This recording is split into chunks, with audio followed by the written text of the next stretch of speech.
allow the two It's okay. Off your mic. It's okay. Off your mic. Chai! Now wow, people wey suppose talk truth to power don't off mic. And if we talk, now 500,000 they go summer us, call them hate speech. But fear not, my ego don't come. Him go torchlight every corner, nooks and cranny of all these bad people where they spoil our country.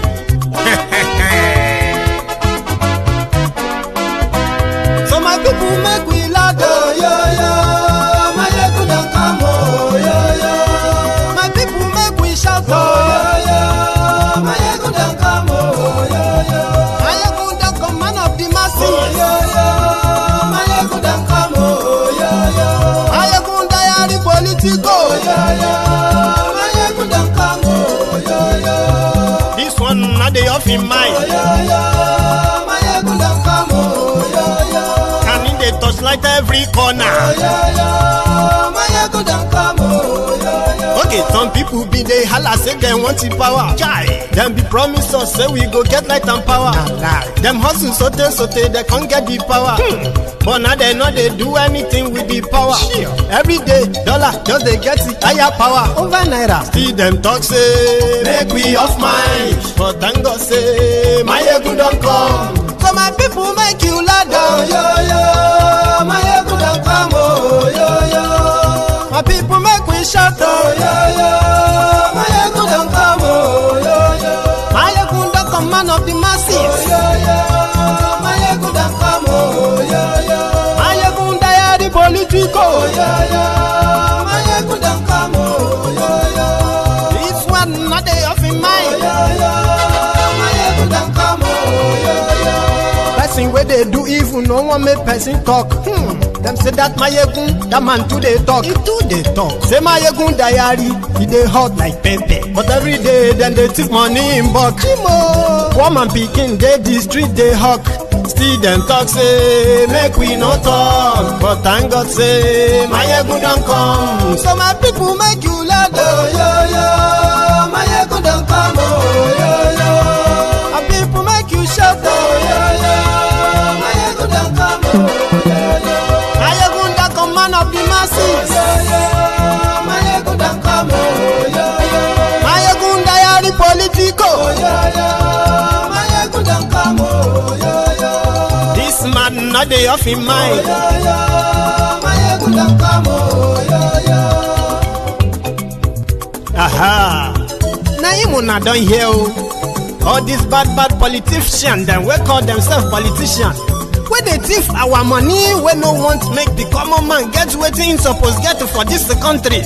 Una never hear something. Now go hear one. My ego, you go show na paper. My ego diary political. So my people make you shout, oh yo yo. My ego don't come, oh yo yo.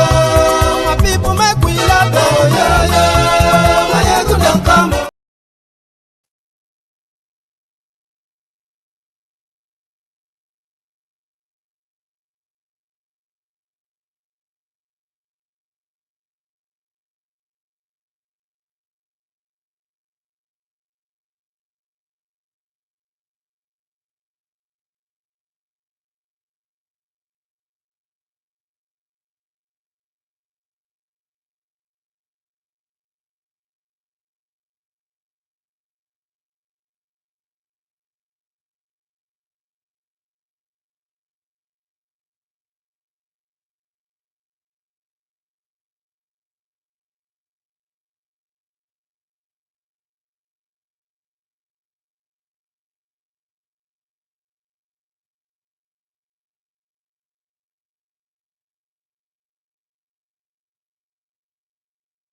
Okay. Apologies for that. So I'm going to take all of that again.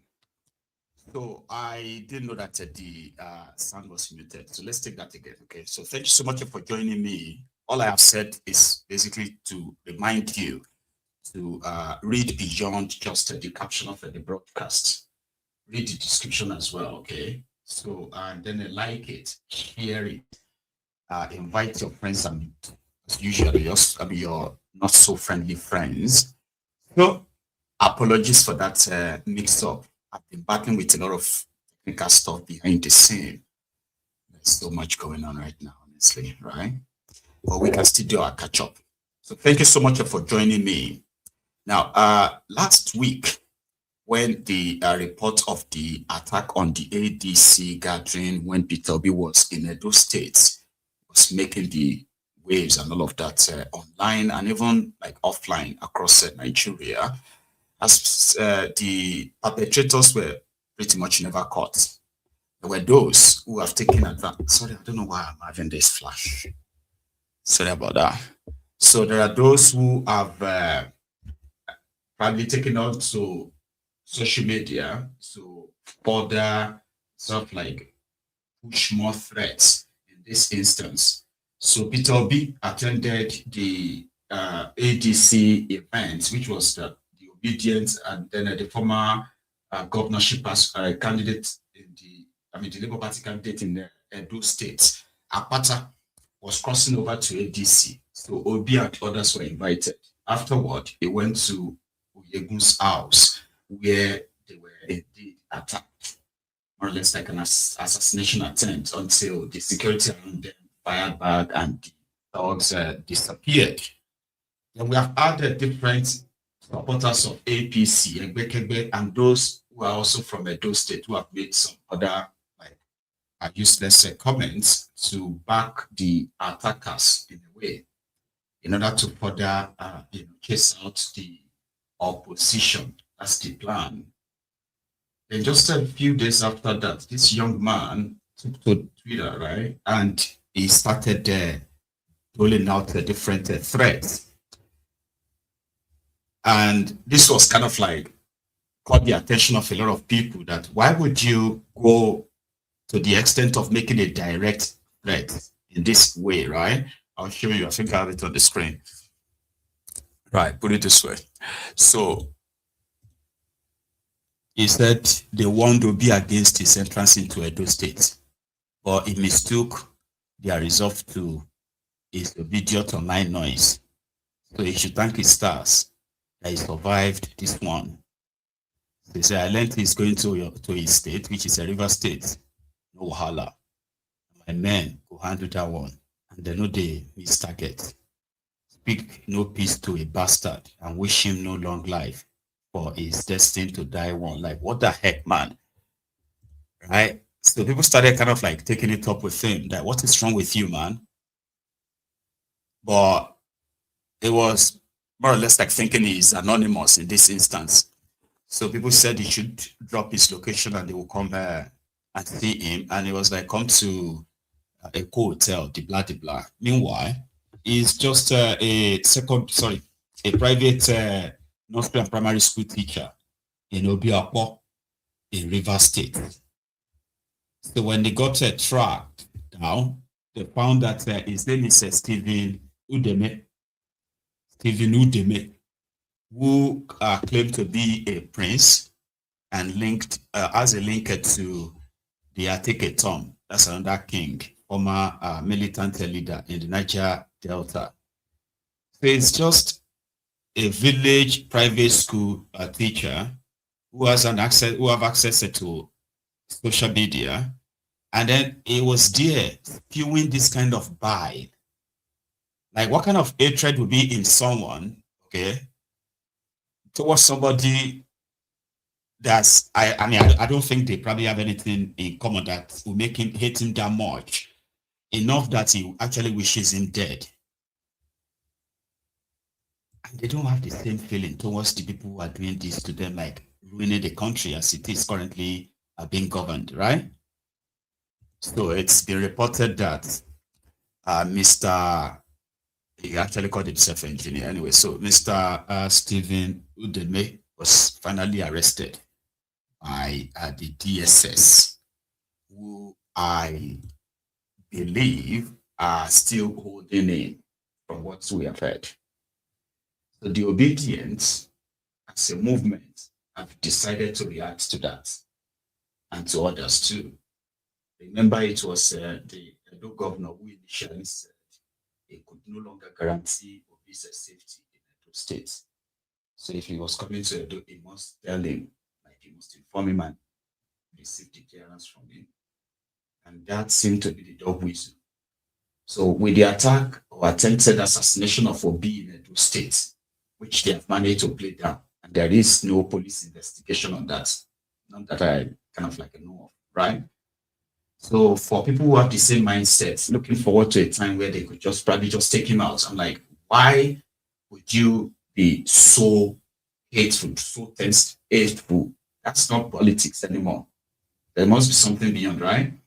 So the Obidient are now saying if they have to go to war, they will go to war. And not this threat, intimidation to discourage him from running in your 2027 charade. It's not going to work. So that is the place we are going to start this evening, right? So let's go to that press conference.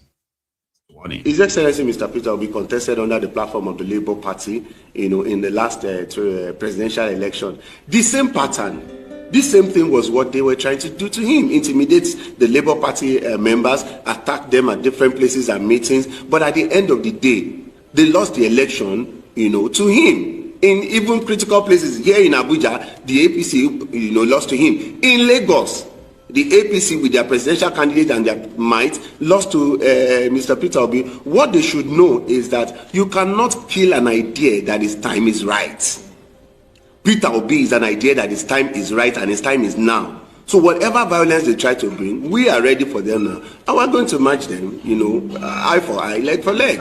The Obidient movement held a press conference today in Abuja where they issued a serious warning to APC concerning the threats to life to Peter Obi and the violent way they go about elections.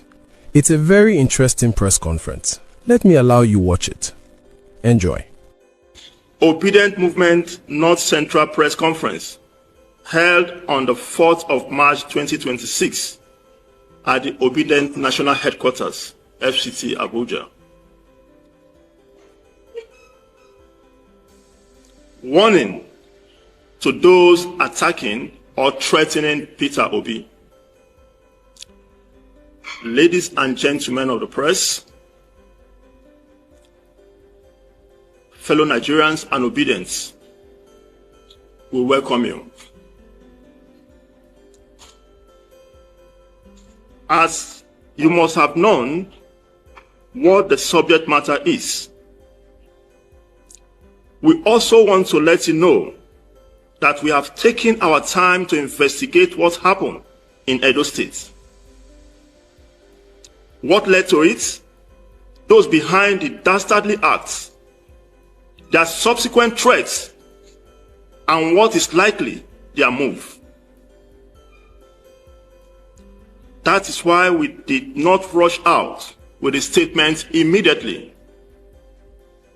And now, armed with knowledge and intel of what played out and what is playing out, we, the members of the Obedient Movement of the North Central Zone, wish to sound this note of warning to those who have taken it upon themselves to make sure they turn this country into another Somalia by unnecessarily provoking the peace-loving millions of Obedient movements, their members worldwide, by threatening or attacking the person of our principal, His Excellency Mr. Peter Gregory Obi. We urge them to have a rethink and save Nigeria from the unimaginable consequences of their wicked and callous actions. It is a well-known fact that no person or group of persons has the monopoly of rascality and violence. We are not political thugs or motorbike touts. We are men and women of great means, upwardly mobile, and with a great sense of responsibility. we have decided to stop the rape of our country by conscienceless and wicked individuals masquerading as leaders by any means possible. We will achieve this through every peaceful means. But if and when we are pushed to the wall, we can assure those doing the pushing that we will never look for a way of escape by trying to break the wall or continue running like lily-livered men.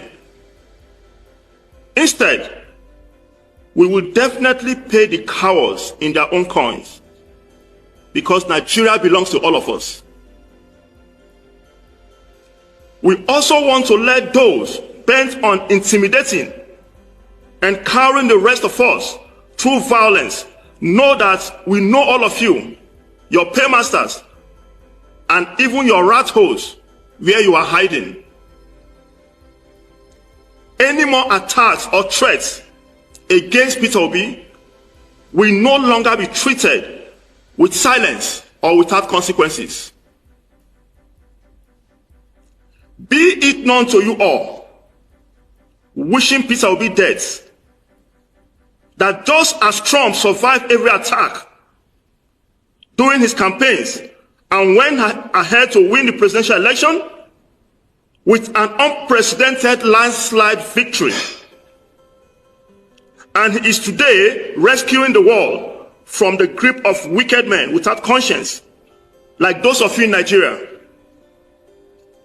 so shall Peter Gregory Obi outlive all of you, and he will go ahead and win the 2027 presidential election with a landslide victory and successfully carry out the mission of rescuing Nigeria from crime scene, which you have turned the country into.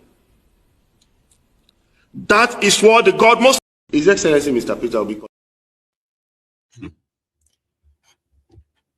The Obidient says they are sounding the note of warning to all the people who have now possibly made it their own call of duty to be threatening him, that they will no longer keep quiet, and at the same time they will be willing to pay them back in their own coin.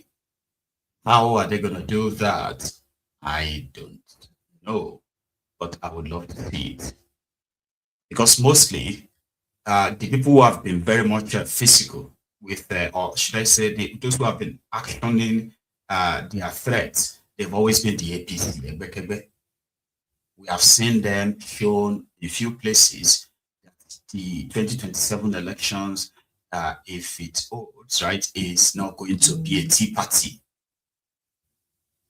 Their leaders have threatened a while back that what happened in 2023, they will never make the same mistake again. It is never going to happen again, which means there will not be any ground, okay, for a gathering of revolutions to reject. You know what I mean? So they will do everything, even right before the election is held, including this intimidation and all that. But the press are continuing. Please watch this. That is what the God Most High called him to do. And that purpose must be fulfilled. It is also pertinent to note that it is God that rules in the affairs of men. So those who think they can use their present positions in power to intimidate, oppress, or silence the opposition must have a rethink, because it will never work for them this time. The vision is clear and the mission is settled. We, the Obidients, believe strongly in the personality, credibility, and ideology of Mr. Peter Obi, and we will continue to stand by him, stand with him, and stand for him until our new Nigerian mission is accomplished. There is a saying, a popular saying within the African setting, that when a witch cried at night and a child dies in the morning, who killed the child? It's a popular saying with explicit meaning. Before now, a warning was sounded on the personality of Peter Obi, an unlawful warning, unconstitutional statement made by some persons. We don't want to mention them now, but if the time comes to mention name, we will do that. The statement, those one was everywhere, unconstitutional, never in the constitution of Nigeria. There is nowhere, anywhere, that a personality, no matter the level of that personality, we have to take permission before entering a state. It is not constitutional. It is never anywhere within our law. So we've done all the investigation. And to also inform you, an arrest has been made. One Monday Steve has been arrested by DSS, who claim he masterminded the attack on Peter Obi. That investigation is still on. We are still waiting for the report from DSS. But as long as we are concerned, we've made all our funding and we know where all this is coming from. You're suggesting that this attack, could have erupted as a matter of internal crisis in the ADC. I want to assure you that this is not in any way related to the attack on His Excellency Mr. Peter Obi. The elements who came for people on ground and from our investigation, like you have asked, were calling the names of the ruling party. They were saying that we do not want ADC. So if it was a faction of the ADC, an ADC member who is angry with his fellow ADC member will not come to a place and start shouting, we don't want ADC here. So it's glaring that this is coming from the opposition, and I mean from the ruling party, as it were. So we know these things, and the narrative we are taking is also from the same set of people who actually threatened, His Excellency Mr. Peter Obi from coming to Edo State. Apparently, I mean, it is not their fault, especially the governor himself. It's not his fault. He lacks the knowledge of the Constitution. Because if you understand what the Constitution says, the Section 41 of the 1999 Constitution as amended gives the right to every Nigerian, not whether you are rich, poor, known or unknown, gives you the right to go to anywhere in this country. That statement alone is an aberration to the Constitution. So, with making such statements, it shows that he lacks knowledge of the Constitution that he is elected to guide in the first place. So, whatever they say, oh, it is an internal crisis, cannot get to the point where you want to kill your potential presidential candidate. I mean, it doesn't just add up. And the people, the assailants, when they came, they were calling the names of the ruling party, and they were saying that they do not want ADC in Edo State. You cannot be part of what you want to destroy. Thank you very much, Empress, for that. There is no lie in everything they've said. But again, the only group that has the capacity to unleash all forms of violence and possibly get away with it are those who are aligning with the ruling party, the APC. And the governor of Edo State made it very clear. It is like his lifetime goal to deliver 3.5 million votes for Tinubu in 2027. And the only threat to that 3.5 million would be an active Peter Obi's group or party in that state. So yesterday, some of them were busy destroying, billboards of the opposition. Anything ADC for Edo State, we not need them. Not be issue at all. We not need them. What the governor they do for issue? Una they crazy. We not want to see una again for issue. God punish you now. So that's the situation, right? So that's vandalism, isn't it? So they are supposed to actually have somebody like that arrested, but no, they can't be arrested because they are doing it as a way of supporting the ruling party, showing their own loyalty that they do not want to see any opposition in that regard. And yeah, Oshiomole was asking people earlier that if the children of supposed opposition leaders are leaving their fathers and wherever to join Tinubu, why Are you still kind of like holding back to want to be with the opposition? This is their 2027 journey.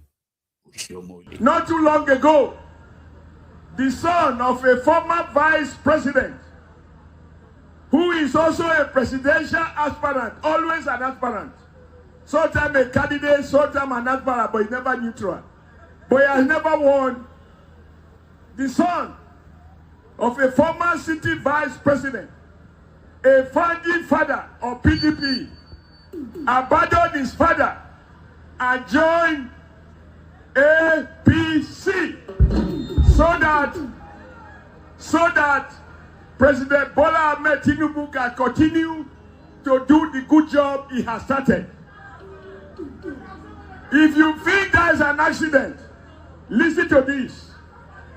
About 2 weeks ago or 3 weeks ago, the first child and a daughter of the first president of Nigeria in 1999 to 2007, she decided to resign from PDP and decamp to APC. So I ask you, young ones, if the children, hey, listen, I want you to go home with a statement, right? If the children of opposition leaders, of a former president of PDP platform, decide to leave their fathers and join APC, now you want a man there. By the way, carry your papa don't come out of house. By the way, carry Piki don't come out of house. Now you want to stay there. Our people get proverbs say, Piki, why Greece say, may they use the forehead to break coconut. He does not survive to eat out of it. So when you see the children of presidential candidates and presidential hopeful leaving the place, please tell whoever is left, make it come and join. Oh, the doors are still open, but it's getting closer and closer and closer. Lastly, to worry, right? And even the Opeodoyo too was on that podium. You saw him, Abi. He has a message for Rufai and others concerning this, how they are running Edo and Nigeria. Still coming back. That is why we are standing here. Very proud. Very proud of our father, President Bola Ahmed Tinubu. If you see, I see one you. Tell them, say, you don't get to grow.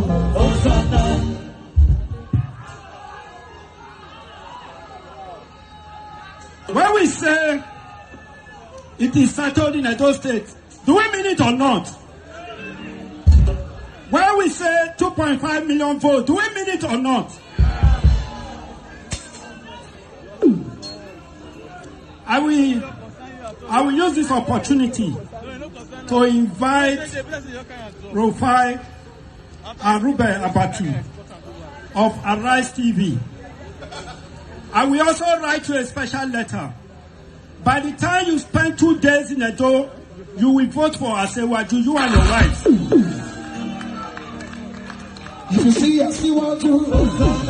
Tell them, say, you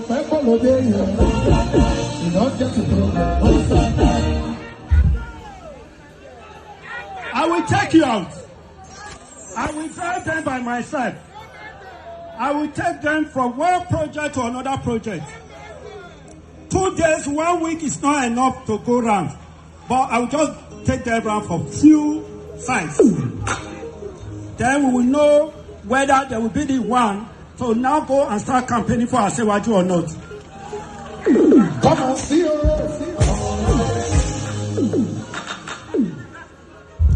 Because in Edo State, we have agreed everything we are doing here is practical. Is that not so? Indeliverable is practical. Is that not so? When Asewaju came into office, he said subsidy is gone. Is that not gone? Is that not the money we are enjoying today? Every kobo that is being spent in Edo State, who is giving me that money? Who is giving me that money?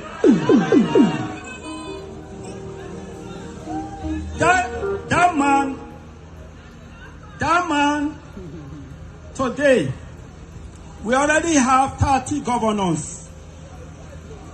Now 31. Where Atiku came from, the governor is now with us. Another one is coming again. And another one is coming again. If you see, I see what you tell them, say, oh, you don't get to go.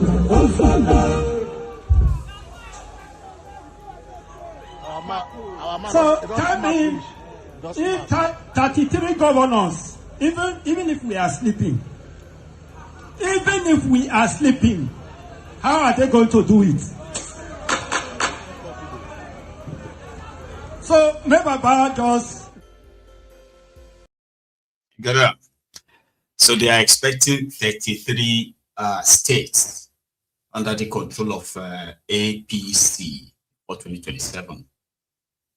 And yesterday, I mean, it was during their state congresses, so they had their state congresses across Nigeria yesterday, in which the one in your state had Oloye Sunday Igboho in attendance.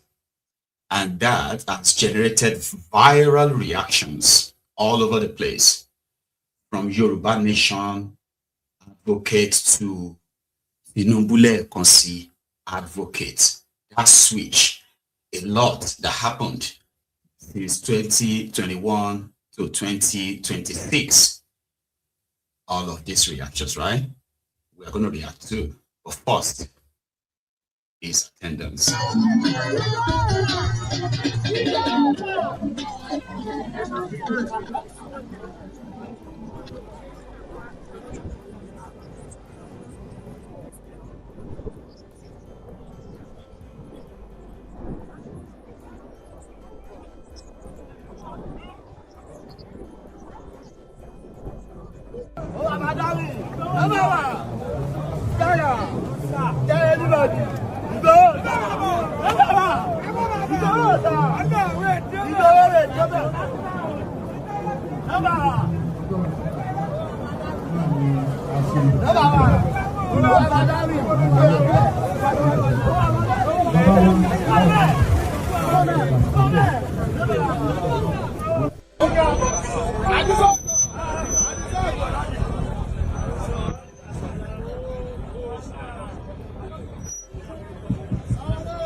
I've seen a lot of reactions since that video made it to the internet. But some of us are not really surprised, okay? But now that, well, he has fully aligned with them in this sense, so the world is reacting like, what happened to all of that? All of that, struggle, the attacks, the burning of his house, the attempt on his life, people who got killed, those who got, detained, beaten, tortured, and all of that stuff, only for the whole thing to now come to this. A lot of questions, have you? For me, I don't have many questions. I just have maybe just one.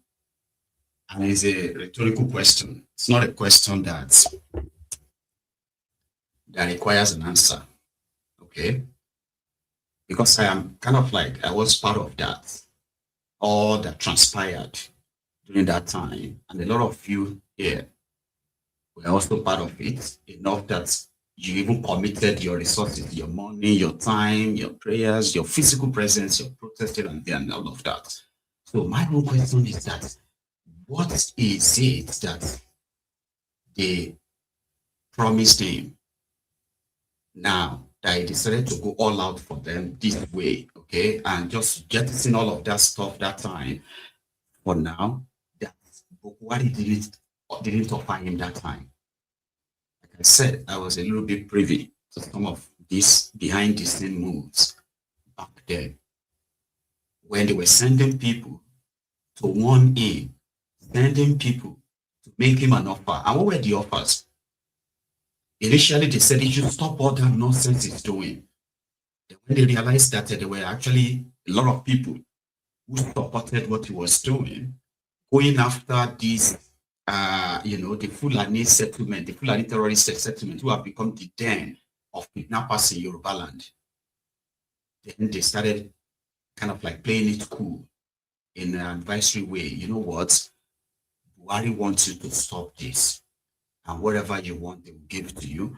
Because they said your action, your activities is pretty much like upsetting a certain part of Nigeria or certain people.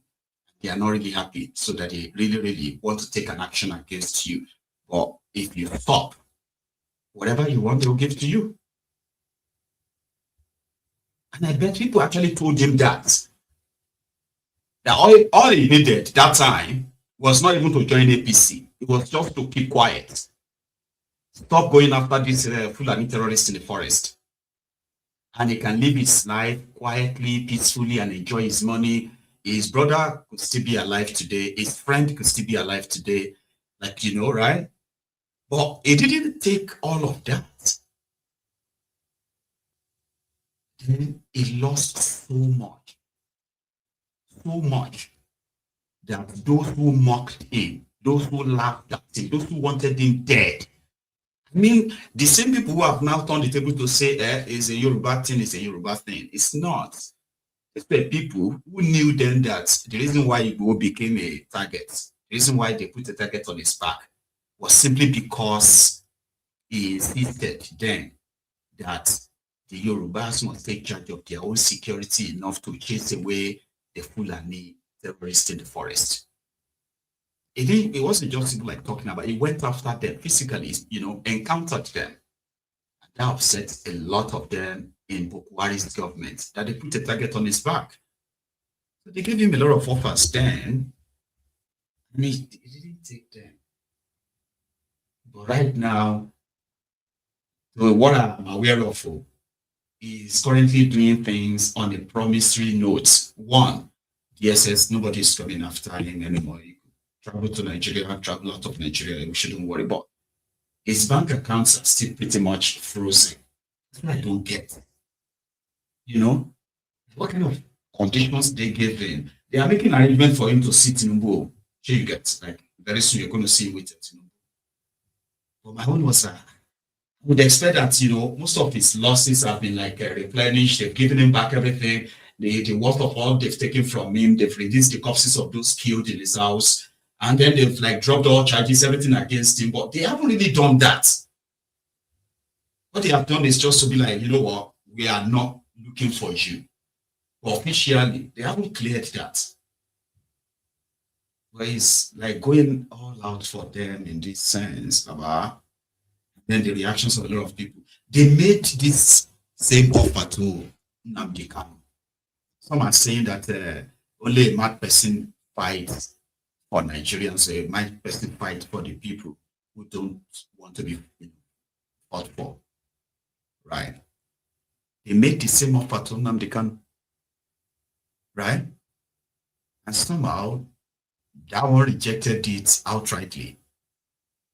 But he made them a counter offer. The one that they've managed to play down for so long. Remember that Enugu meeting where they all are, Bulumai and the rest of them, all those Eastern governors. They were expecting him to come and table an offer of personal, reward. They was asking them to do exactly what they were elected to do. Do this, do this, do this, and the agitation for the Biafra, right, can simmer a bit, that we can watch you build on all those stuff. But they never did. They sent people to go and kill him. Similarly, when they offered Sunday Igboho the same thing, he didn't grab it. He rejected all of that. Like, not that anyone promised him anything after that. Oh, don't worry. If Buhari give you something, don't take it. We'll take care of you. Not like that. Because when the problem finally came, we got to know everybody's real stand at the time. So what is that 360 turnaround that? That's my own kind of like question. And like I said, it is rhetorical. I don't expect any answer. Because eventually everyone will be responsible for their own action. Right? But the thing is that the damages that stuff like this does to a genuine advocacy, like that of a self-determination, self-rule, autonomy, original system, all those kind of lofty ideas, stuff like this sort of like desecrates it, makes it more harder to trust people in building any real movements around such ideas, because they're just using you. Once they have the attention now, they will go and join the same government they are criticizing. It destroys their credibility. Here we are. By the time Tinubu is done with Nigeria and everybody, it's also sad. I mean, if there's any good reason, another thing that will make me feel a little bit, oh yeah, I mean, it's worth it to join in them. For somebody like him, would be if by now the same thing that he was doing, mobilizing the young, ready, determined young Yorubas who are willing to go after these terrorists and their cells in our forest in Yorubaland. That was what he was doing. That riled and triggered the the kill shot of the Fulani oligarch in Nigeria at the time. So I would have pretty much loved it if by now we are now benefiting that freedom. They say, Sunday Igboho has been, and it's a group, they have been going after these terrorists in Yorubaland, dislodging them, freeing some of the kidnapped people. And then people can say, oh yeah, because the Yoruba president, that's why he's been able to do that. Nothing like that is happening. More of our people are being killed now than they were under Boko Haram. So what is the motivation? But we'll leave that. So here is Oseli, who was having this spat with Kenneth Okonkwo. They're talking about the opposition. How the opposition have not really been up and coming, up and doing when it comes to their promise of sending Tinubu away in 2027. So that got a little bit heated up. That Rufai was saying he called the opposition jokers. Kenneth Okonkwo didn't take that lightly. The exchanges. Yes, you were correct on the score where you said that you people campaigned effectively, you showed dissent in the House. But also, I think Dr. Bati kept on using that word, red herring.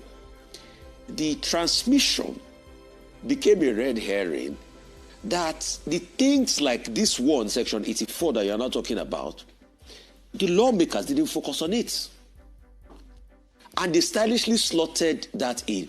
While you people were busy chasing the Section 60, 84 was slotted in, but the lawmakers didn't even quickly read for interpretation, and they quickly passed it, so they knew what they did. And that's why I keep saying, does the opposition as we speak today even have a research department that analyze, psychoanalyze, future analyze, scenario plans every policy and every move of the ruling party. If, for what it's worth, 2015, I was in the thick of it, I was on radio then, APC did a better job being in opposition. But I don't see that from a lot of you guys in the ADC. And that's why I say you guys are a coalition of, and that's why when you came 8 days after, I said, what are you people saying here?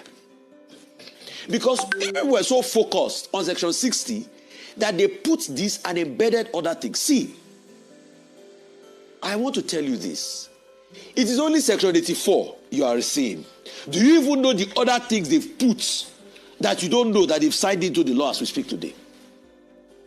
Do you know many other sections? That's my point. That's my position. And that's why a lot of people say these people are jokers. It's only Section 84 because we've seen that now. Do you know other things that are there?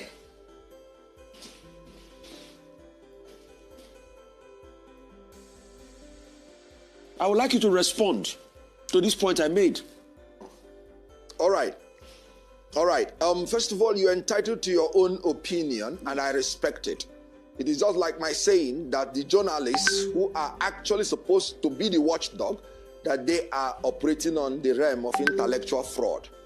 Because you ought to be doing your investigative journalism, and you ought to be telling Nigerians what actually ought to be in the law. I just told you that APC could not even publish even the law they have passed. You were there when even after they made a law in Nigeria, they went and forged in other things and brought it to Nigerians.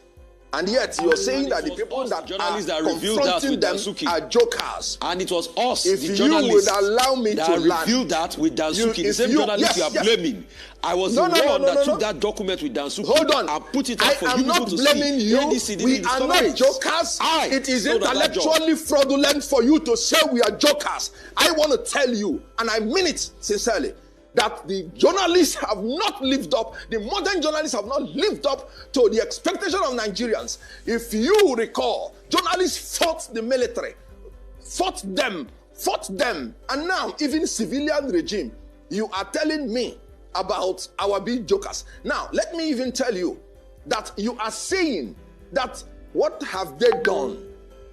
I want you to know that when you have the majority in the National Assembly, the minority can only have their say.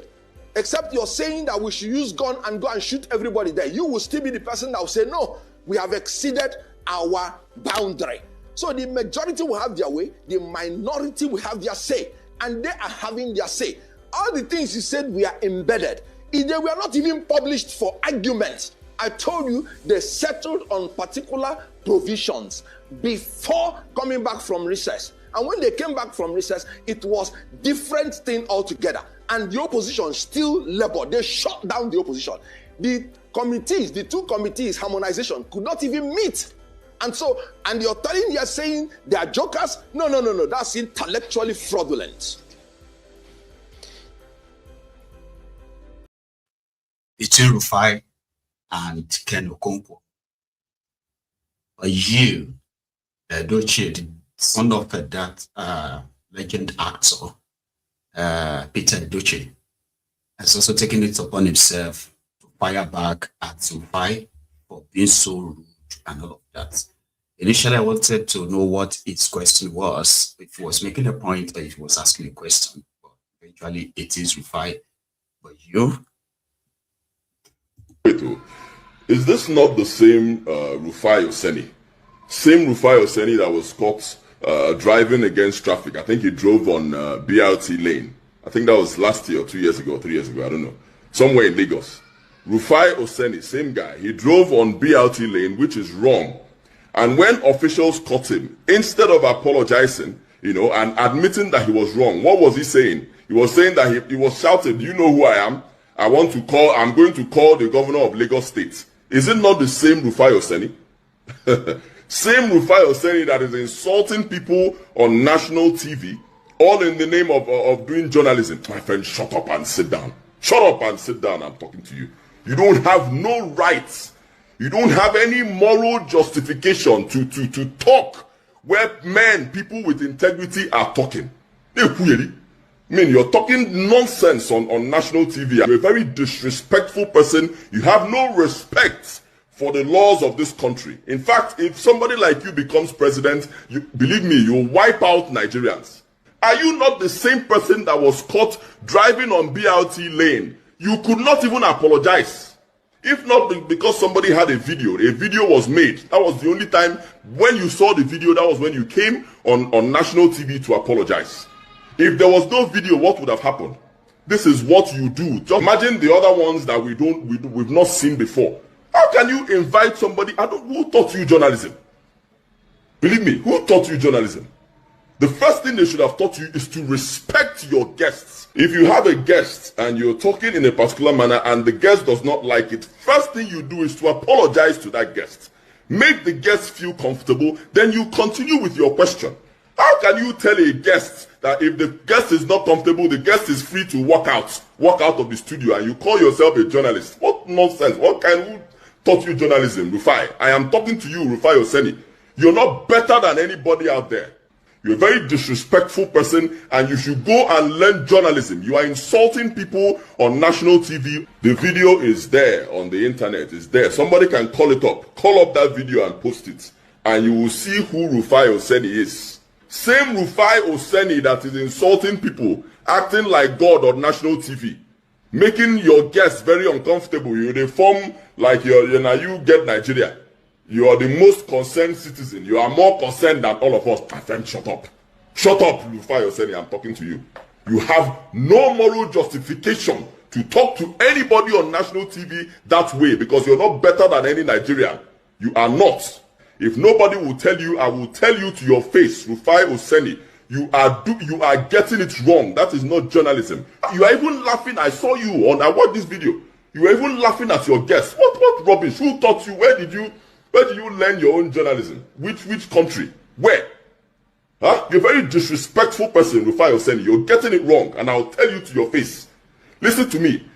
Jagaban, President Bola Ahmed Tinubu is the president of Nigeria. That's the Grand Commander of the Federal Republic. Okay? GCFR. He is the president of Nigeria, whether you like it or not. He is our president. You must respect him. Okay? Give him the respect that he deserves. If you feel like being president, you have the next 4 years. Go and buy form and contest. And of course, President Tinubu will defeat you.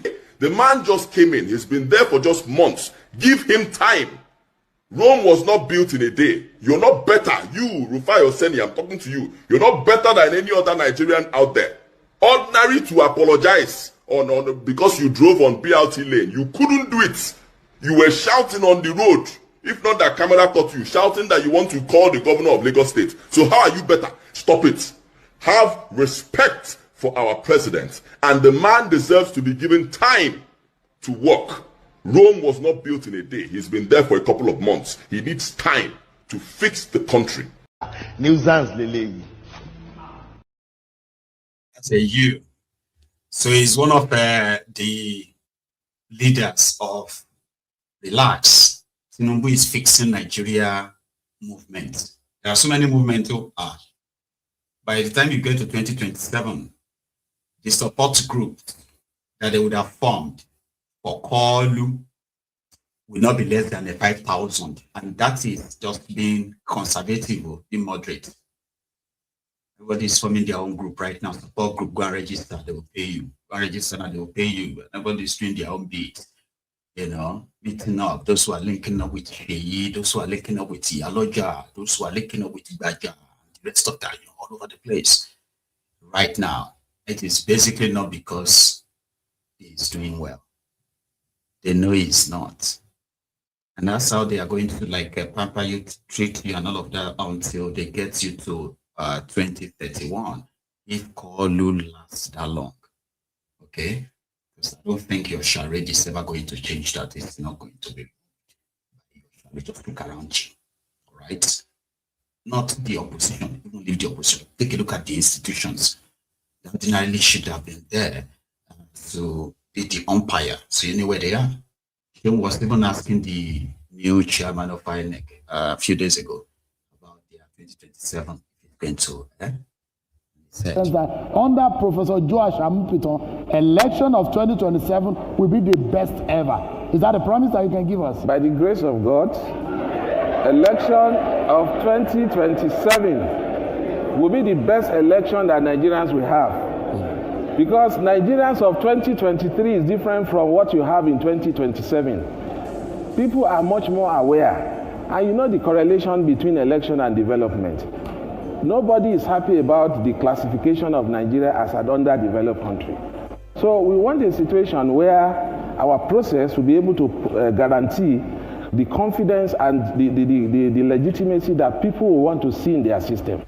So by the time you have a transparent election and people begin to trust INEC and trust their leaders, then the country will move forward. Thank you so much, Prof. Purely human, which we are trying to address. And let me just appeal to Nigerians, because I have noticed now that what Nigerians desire is a perfect election. And INEC will strive as much as possible to give this country the best election. However, we may not be able to achieve 100% perfect election for now. But as far as electronic transmission of results is concerned, I said it before FCT Area Council that we have the capacity to transmit the results, and that we're going to transmit the results. The only concern was real time. What is real time? For instance, if you use your app to make a transfer from your account, even in Abuja town, you are transferring 50,000 to Mr. B, and from your app, the amount has gone. But the person may not receive the alert until another 30 minutes, another hour, or even in the evening. So those are some of the things. And when you say it is real time, as soon as it is done, it must be received. So result management and logistics are two basic issues that from our own end, we're trying to see how best we're able to manage it very well, so as to enhance the transparency and credibility of the system.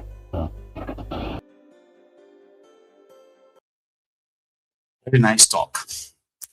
And that's exactly how they are going to explain it to you as well when they do the abracadabra. But keep following, keep monitoring it. So the new police IG, right, was sworn in today as officially. So he's now officially the IG, not acting IG anymore, Tunji Disu.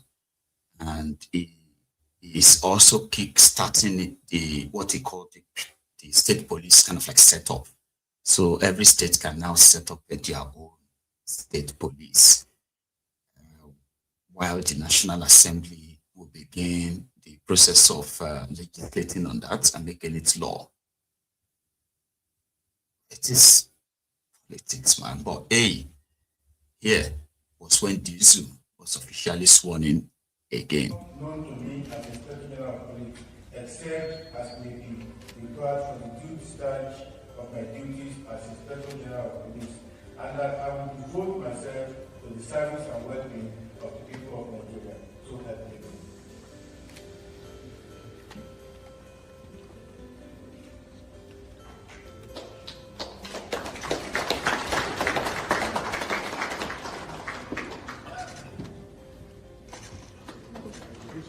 Daddy.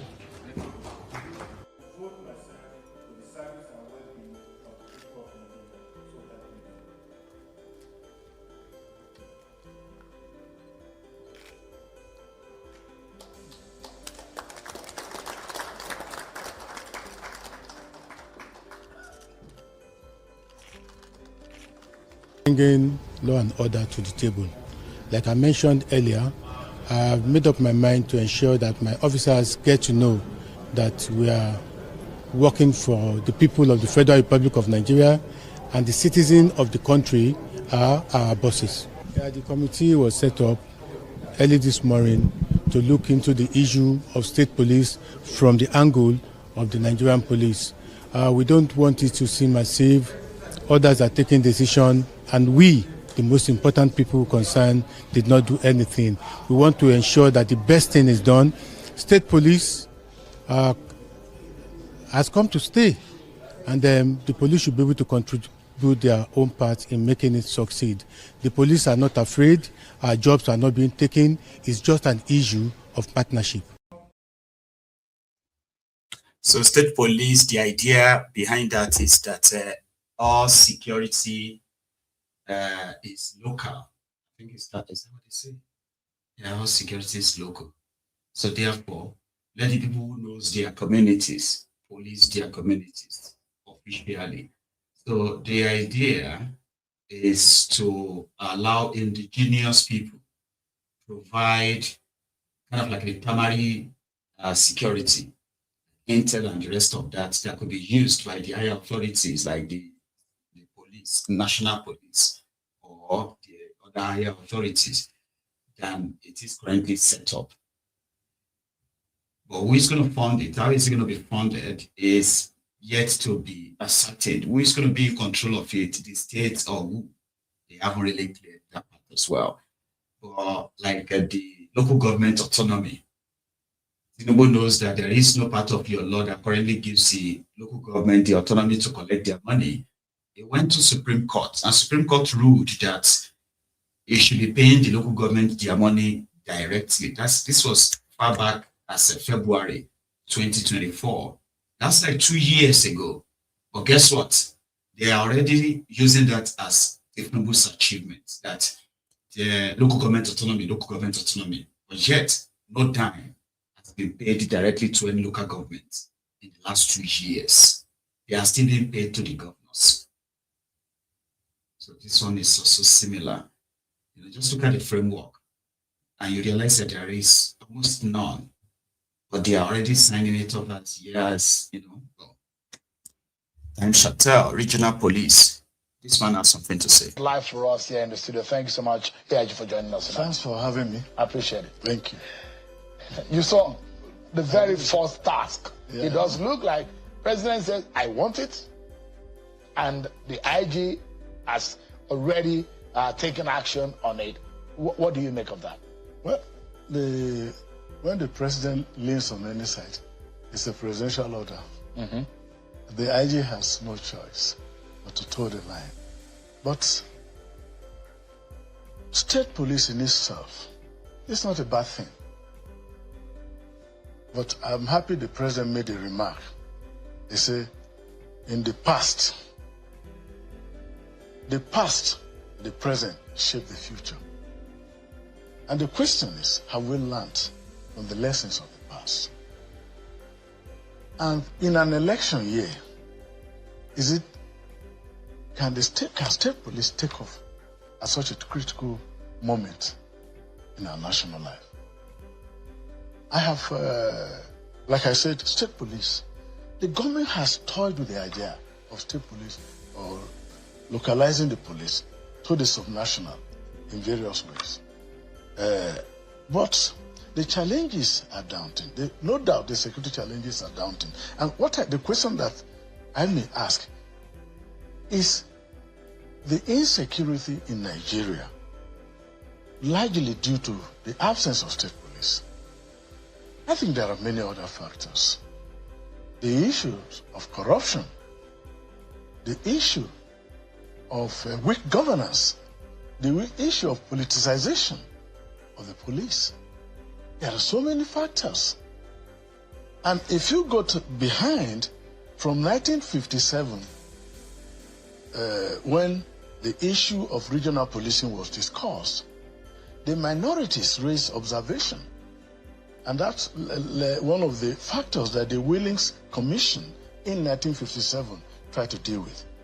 But I'm telling you that between that time and 66, the issue of regional policing was left hanging because of its sensitive nature. But the regions went ahead to implement it. And there were lots of problems.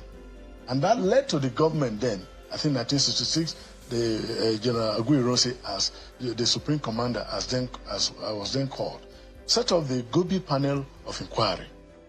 And then the General Yakubu Gowon, in 1968, March precisely, studied the report and brought all the police forces across the country under the Nigerian Police Force. But the big question is state police responsible for the challenges of insecurity that we have today? Of course, Nigeria, we have implemented community policing, which is hardly understood by people.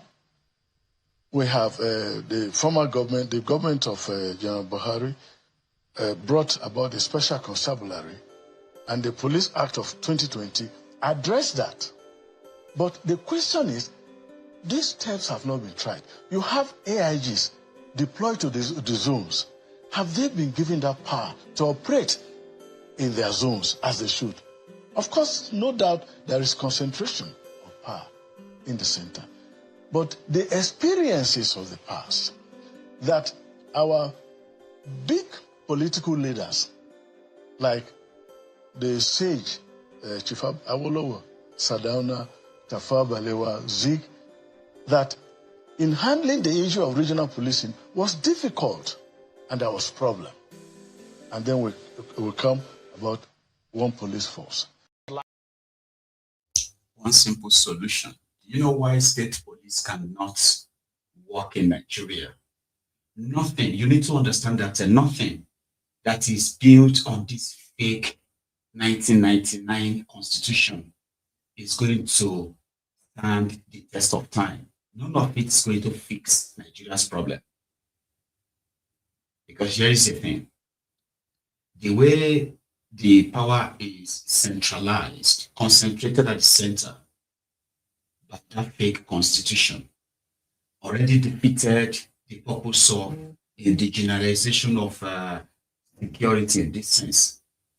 Because if you start a state police and they put together a group of people mostly who are like, as they are now politicizing everything, will be those who are loyal to their party or whichever party is in that state, populated by that, whether qualified or not qualified or what have you. Okay? So that they will put them under the control of somebody who sees them as his own private army that could use anyhow. Then the problem of hierarchy now comes, which the constitution is always going to create more confusion about. Right? If the state police, if you commit this crime at the state level, because in that your state, they still have the commissioner of police that reports to the IG of police in Abuja. So who handles that, and what about jurisdiction and the rest of that shit you get? Where they will continue to remind you that, oh, the police IG has taken over the case, which in most cases is the corruption that is very much associated with Nigerian police and cases and all that, yeah?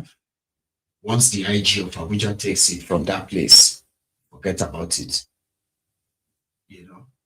So that is the kind of like a clash they were. And take, for example,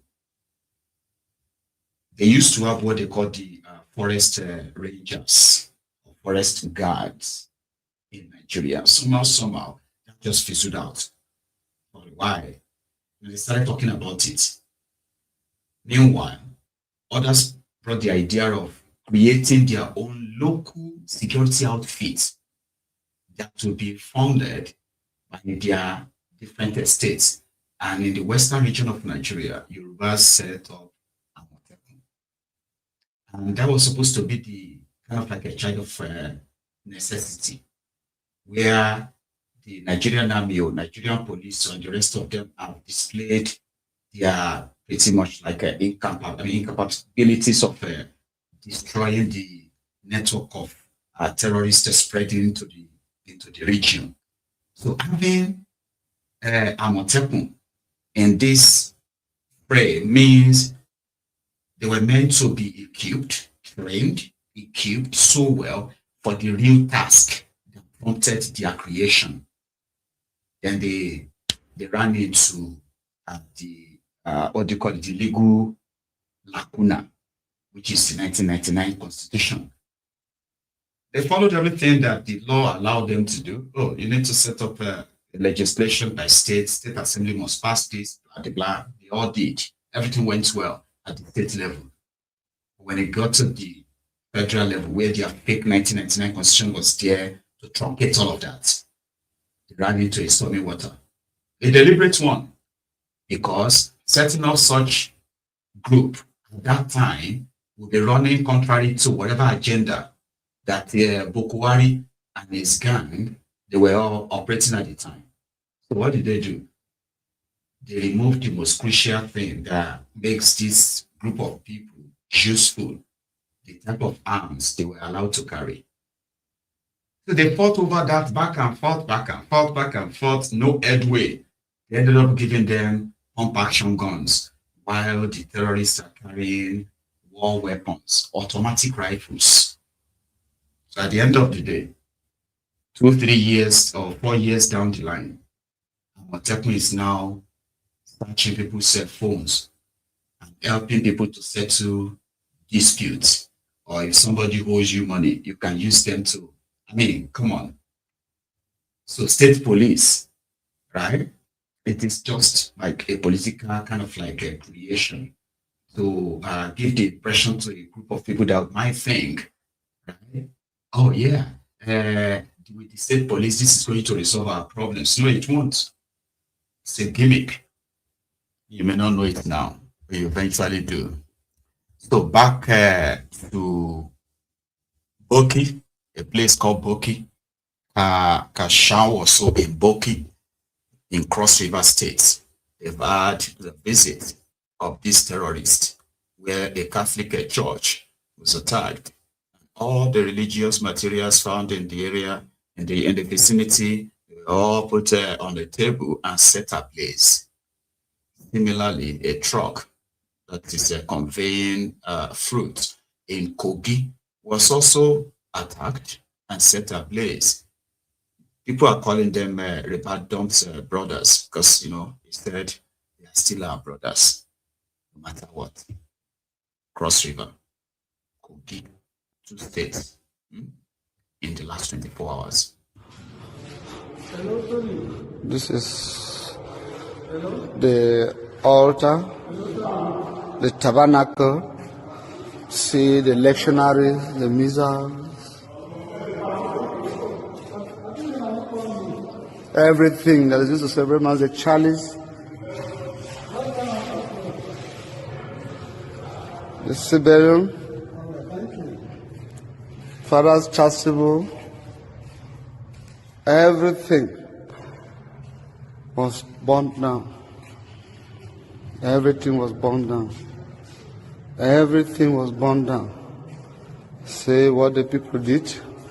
They drew these marks after burning the church.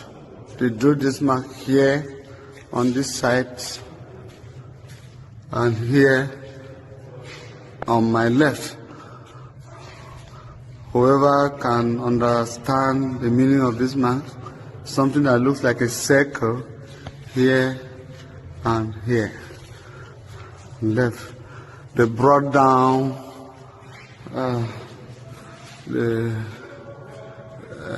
what do you call it? The crucifix. Crucifix was burned down. Look at the position there, right in the ceiling. It was pulled down. They used a ladder and brought it down and got it burned. Everything. Everything they saw in the sacristy, they brought it out and got it burned. So this is sacrilege. Sacrilege of the highest order. Sacrilege of the highest order. They equally burned down Father's cars. 2 vehicles burned down. You can see with yourself.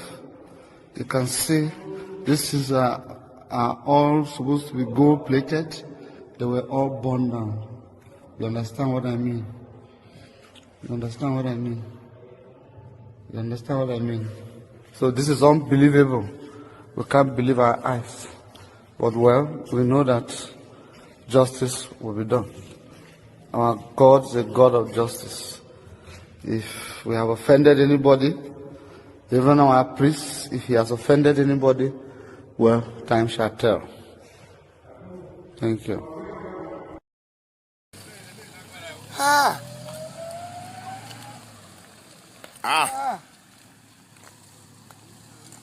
Àwọn bíbí wọn yìí apanilẹ́kúnjayé ni wọ́n o. Ọlọ́run nífẹ̀ẹ́ ayé wọn bàjẹ́ ní ìgbàláyé. Tìkasú. Tìkájú ni Ọlọ́run. Kású yẹn ló jẹ́ kó gbaná. Ṣé jà pamọ́ ọwọ́? Ibùkún ẹ̀ ti wíkẹ́dì o.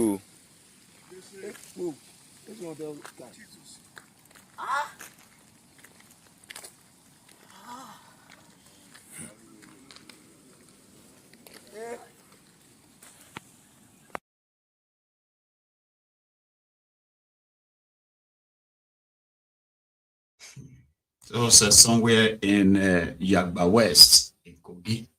The other one is in Boki, in Cross River. President. Meanwhile, in Kaduna, as well as thing in Lagos yesterday, we see how people there protesting the death of Ayatollah of Iran. And it happened in Lagos and then it was in Kaduna, right? We support Iran! We support Iran! Yes to America! Yes to Israel! Yes to America! We support Iran! Yes to Israel! We support Iran!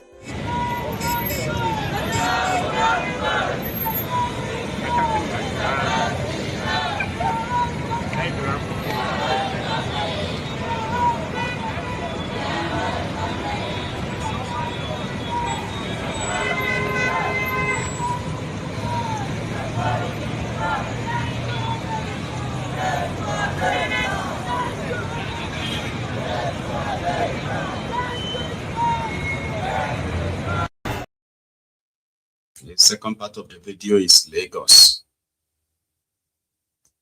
Meanwhile, Asari Doku dump, but 2 days ago, was in a complete meltdown.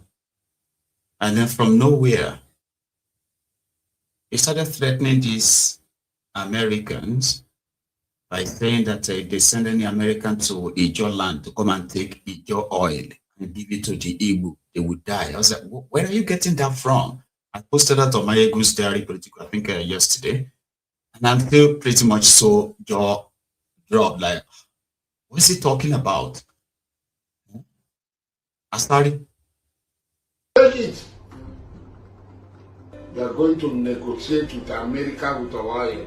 I am telling you, every American that comes here because of oil will die here. Every American that comes here because of the oil of the top people will die here, will not live here. That they want to take the oil of the top people to give to Igbo people will die here. They will all die here. Take it. I don't understand. You know, the reason why I usually point out all of this to you and every one of you is to please pay attention to those who spend day and night to continue to spread this tribal hate, incitement. Sometimes a lot of you will be wondering, how come people have so much hate, you know, for one another? People like that are those who are, you know, welling such. If Asari Dokudom stays on in front of a camera for 20 minutes without losing its shit, talking about Igbos, this Igbo, that, and the rest of that, that simply means that his sanity probably will be probably coming back. It won't, it can't. He says all manner of things that are not true. And he says them with so much kind of like confidence that this guy is a king. I was supposed to be a king.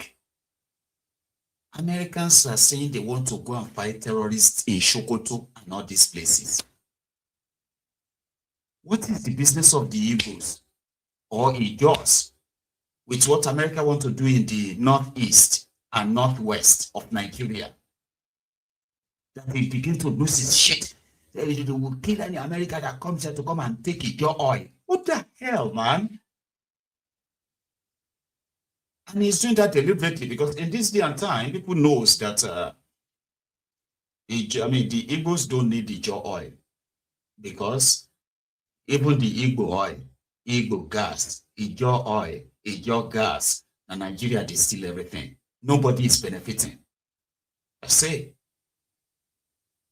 or going online and saying that they want to, if they come here to come and take and give the Ijo oil and give it to the Igbos, like how? They're going to move all the Ijos away from their land and then, you know, put some Igbos there as the owner of the land. Or why is that?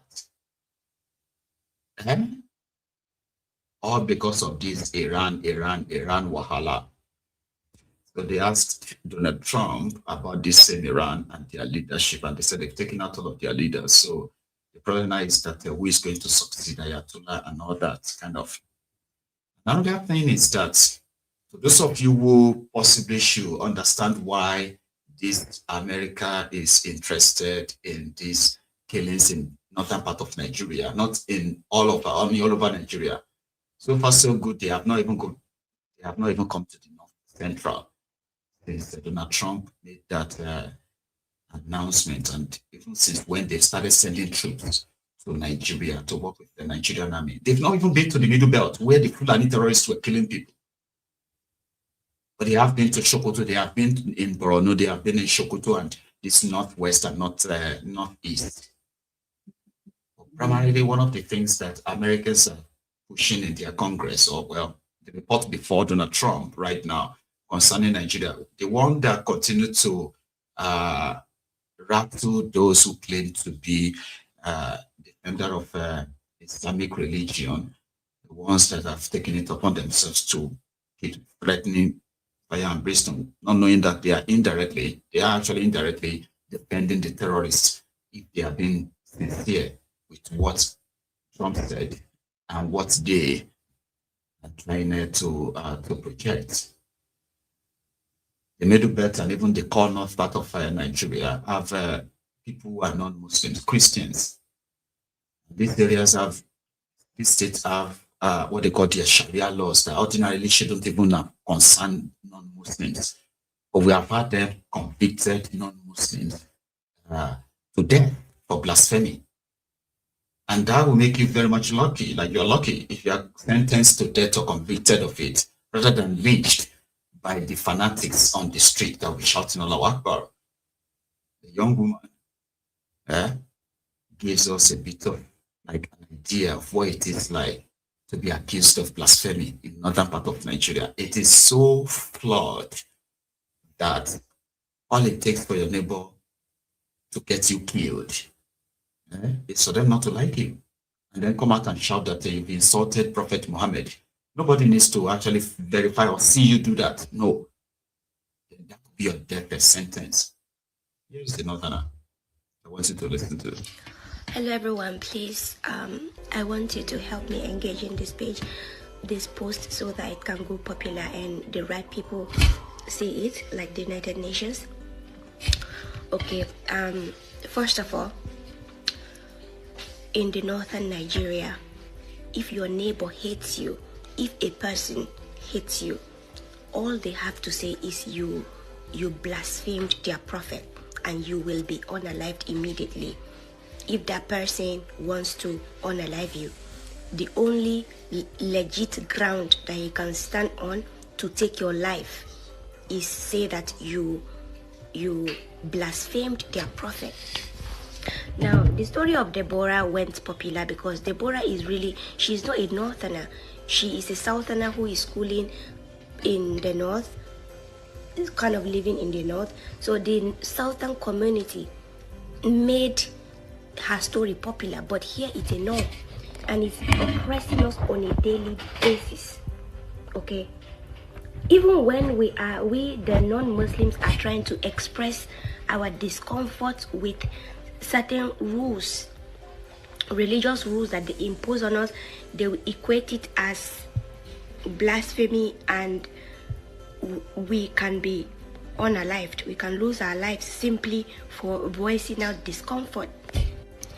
Also in the northern Nigeria, the only thing that is remaining for us to fully be Islamized is saying the Shahada. That is the only thing that is remaining.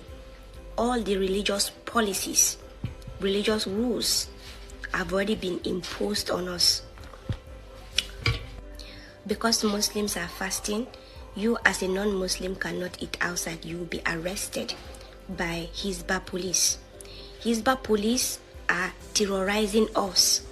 They are terrorizing us. Please help us. Because Muslims are fasting, because it's Ramadan, certain schools are not opening.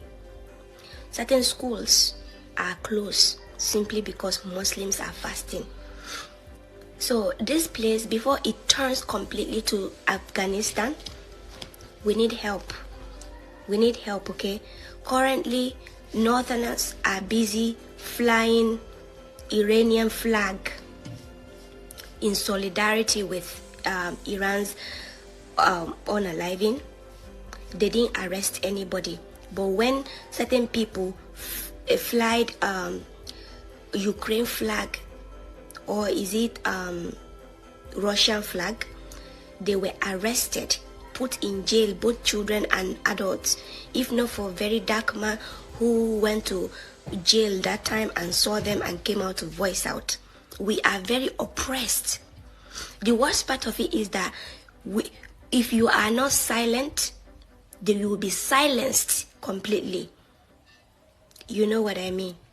Please share this video. Thank you. We do. If you are not silent, you will be silenced. You know what that means? Yes, you do. But they don't want conversation around that. Okay? To them, no, it is all right like that. Instead, they stay in Nigeria. People have been killed simply because, somebody's called others and accused them of, or accused somebody of committing a blasphemy. And the society they have created is that vile, toxic society that even if you think the coming generation may be better, then you may be totally wrong. Okay? Because they have a school politics in Nigeria. And the way their school politics have now become, it is almost similar to their normal national politics. Politics of a toxicity, politics of a violence, politics of a threat, politics of a manipulation, rigging, and the rest of that. They are replicating the same in the supposed schools, universities, where university students were threatening themselves or threatening their oppositions ahead of their national election. One was caught on camera making this statement. Nan's contestant, the future leaders of Nigeria. Whether cook, you want to do whether cook or fire.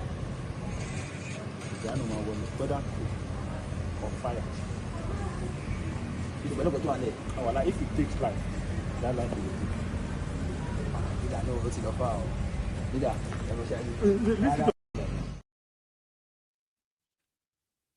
So person is going to win.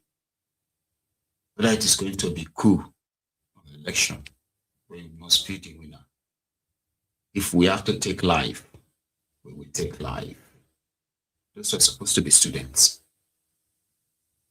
The other guy was so shocked that I was like, Oloye, this one that you're already talking about killing. Student elections. Because they are also the same guys who are going to work with the criminal politicians to help renew their shege in the long run. You know? Well, these students in Abia, they are the medical students of one of their medical schools in Abia. So they were protesting.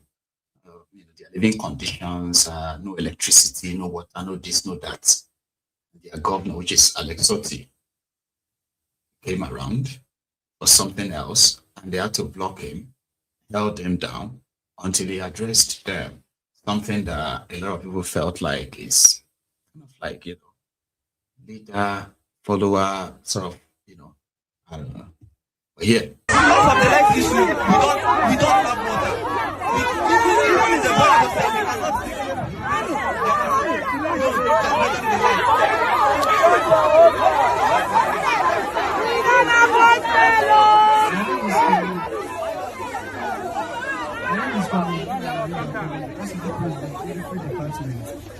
in this school here, the students are suffering a lot. Like the basic amenities, we don't have it in the school.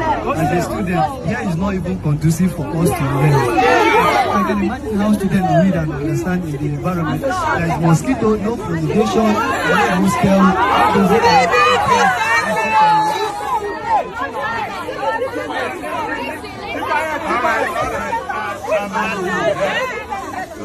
listen to me, I have asked the special advisor on health, Dr. Ngozi Azubu, to come back here. So all these things you have said now, I've taken note of them. Okay. The issue of light is a small problem. We will solve it by next week.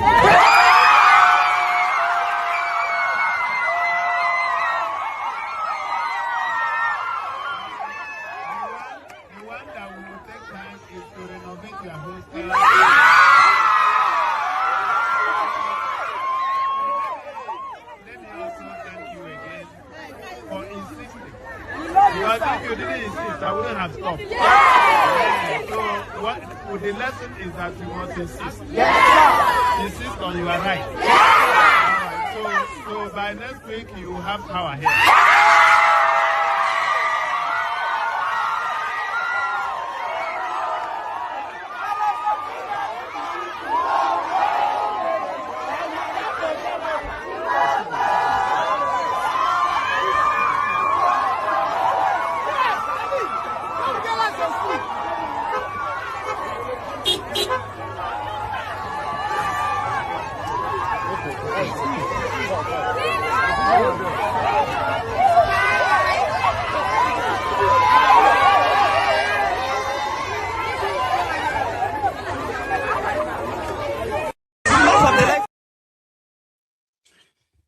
So he told them that if they had not insisted, right, it wouldn't have stopped. But the fact that they insisted means that they actually stopped him. They stopped this convoy. Someone else would have had or ordered these security guys to shoot tear gas.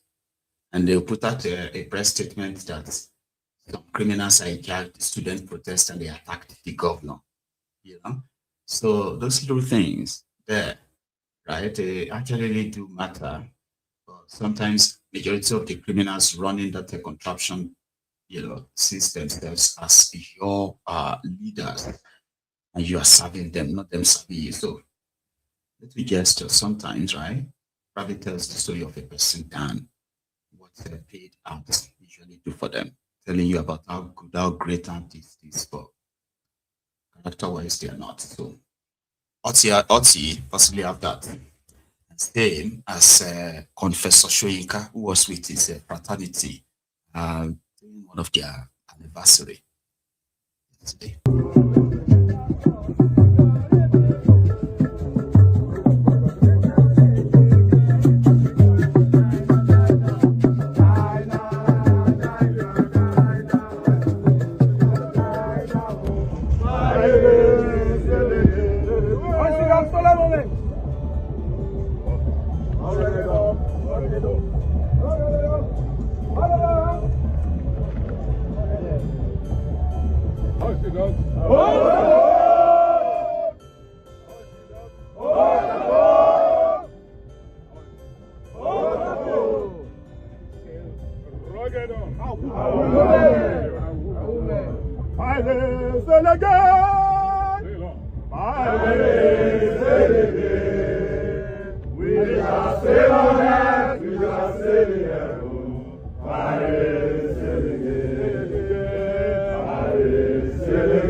So on that note, we can't. We can call it night. So thank you very much, everyone, for your time again, and please like the broadcast just before you. Okay. So I'm going to see you another time. Enjoy the rest of your evening, and we'll see you tomorrow.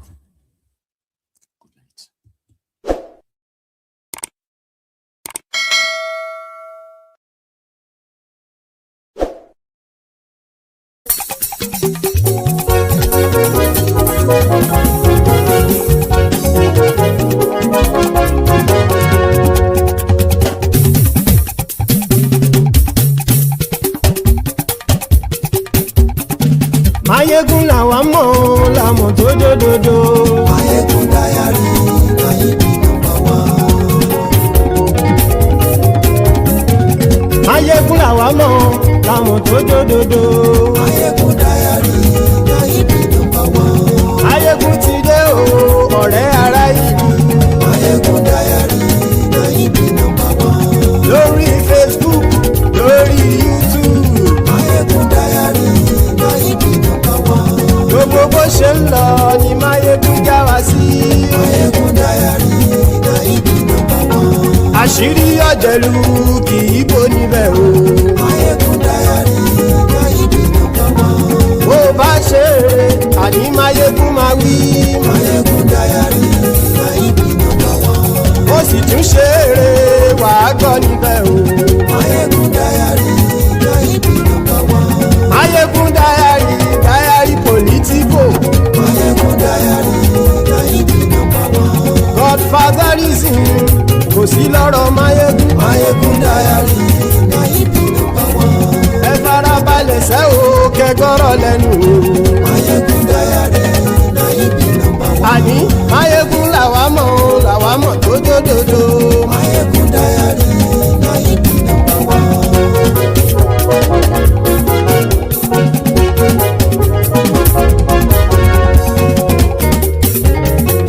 Àní ẹ̀sùn ràkì. Mayegun ti dé. Mayegun ti dé. Ọ̀jẹ̀lú ẹ̀sùn ràkì. Mayegun ti dé. Àní ẹ̀sùn ràkì. Mayegun ti dé. Lórí Facebook. Mayegun ti dé. Àní ẹ̀sùn ràkì. Mayegun ti dé. Lórí YouTube. Mayegun ti dé. Àní ẹ̀sùn ràkì. Mayegun ti dé. Bọ́ bàbá gbé wúrẹ́. Àní ẹ̀sùn ràjù. Mayegun ti dé. Ijó ìgbádìyẹ. Mayegun máa wí. Àní ẹ̀sùn ràjù. Mayegun ti dé. Pẹ̀sìdó bá rúfin o. Mayegun máa wí. Àní ẹ̀sùn ràjù. Mayegun ti dé. Kí gómìnà kówó jẹ. Mayegun máa wí. Àní ẹ̀sùn ràjù. Mayegun ti dé. Ọlọ́pàá ti ń darí bá. Mayegun máa wí. Àní ẹ̀sùn ràjù. Mayegun ti dé. Aṣòfin tí ń rúfin o. Mayegun máa wí. Àní ẹ̀sùn ràjù. Mayegun ti dé. Òpùrọ́ olóṣèlú. Mayegun máa wí. Àní ẹ̀sùn ràjù. Mayegun ti dé. Ọ̀jẹ̀lú ẹ̀sùn ràkì. Mayegun ti dé. Àní ẹ̀sùn ràkì.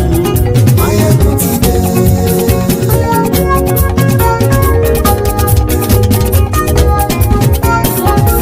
Mayegun ti dé. Gbogbo ọ̀jẹ̀lú ẹ̀sùn ràkì. Mayegun ti dé.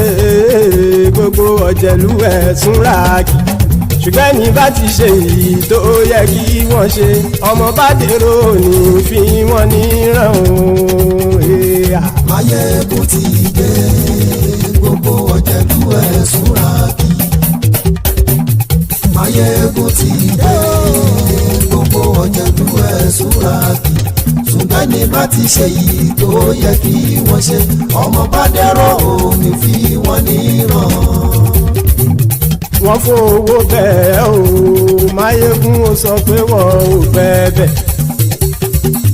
Wọ́n fowó bẹ́ẹ̀. Mayegun ó sọ pé wọ́n ò fẹ́ bẹ̀. Oníkan ṣáàtì ṣe yìí tó yẹ kí wọ́n ṣe fáwọn ará ìlú tó gbé wọn débẹ̀ o. Mayegun ti dé. Gbogbo ọ̀jẹ̀lú ẹ̀sùn ràkì. Máyégún ti dé gbogbo ọ̀jẹ̀lú ẹ̀ súnra kì ṣùgbọ́n ní má ti ṣe yìí tó yẹ kí wọ́n ṣe ọmọ bá dẹ́rọ̀ ò ní fi wọ́n níran. Kì máa yí ṣe eré ọ̀rọ̀ yìí kì í ṣe ẹ̀fẹ̀. Kì máa yí ṣe eré ọ̀rọ̀ yìí kì í ṣe ẹ̀fẹ̀.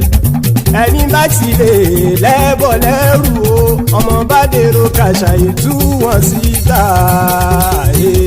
Máyégún ti dé gbogbo ọ̀jẹ̀lú ẹ̀ súnra kì. Máyégún ti dé gbogbo ọ̀jẹ̀lú ẹ̀ súnra kì. ṣùgbọ́n ní má ti ṣe yìí tó yẹ kí wọ́n ṣe ọmọ bá dẹ́rọ̀ ò ní fi wọ́n níran. tẹnitẹni ọmọ Máyégún ọ̀rẹ́ ara ìlú mọ̀mọ́ ni mo fọlọ́hún ṣọ́ ẹ̀ bá kìlẹ́bù lóòótọ́ olódodo ìlú ọ̀tá ìlú mọ̀mọ́ ni ìwọ ṣá máa ń ṣọ́ra kò sì mọ́ bẹ̀rù bọ́tà ń lè rí bóníṣègùn lé káwọn mọ̀mọ́ fi ṣera wọn ni ó ti dẹrùn tí wọn ò gbọ́dọ̀ sì mọ́ bẹ̀. èèpo ọ̀gọ̀ lọmọ bá dérò tàjẹ́ ò gbọ́dọ̀ jẹ́ ó ti jọba lórí àbínú ẹni kò sì mọ́ fòyà àìsíwọ́lu ní ẹnìkẹ́ ìgbódì ẹyin lábàrá o ó kó ẹni tó bá dán wò á kàmù. Máyégún ti dé gbogbo ọ̀jẹ̀lú ẹ̀ túnra kì. Máyégún ti dé gbogbo ọ̀jẹ̀lú ẹ̀ túnra kì o. Ẹni bá ti ṣe yìí tó yẹ kí wọ́n ṣe ọmọ bá dèrò òní fi wọ́n níran o. Máyégún ti dé gbogbo ọ̀jẹ̀lú ẹ̀ súnra kì. Máyégún ti dé gbogbo ọ̀jẹ̀lú ẹ̀ súnra kì. ṣùgbọ́n ní má ti ṣe yìí tó yẹ kí wọ́n ṣe ọmọ bá dẹ́rọ̀ ò ní fi wọ́n níran.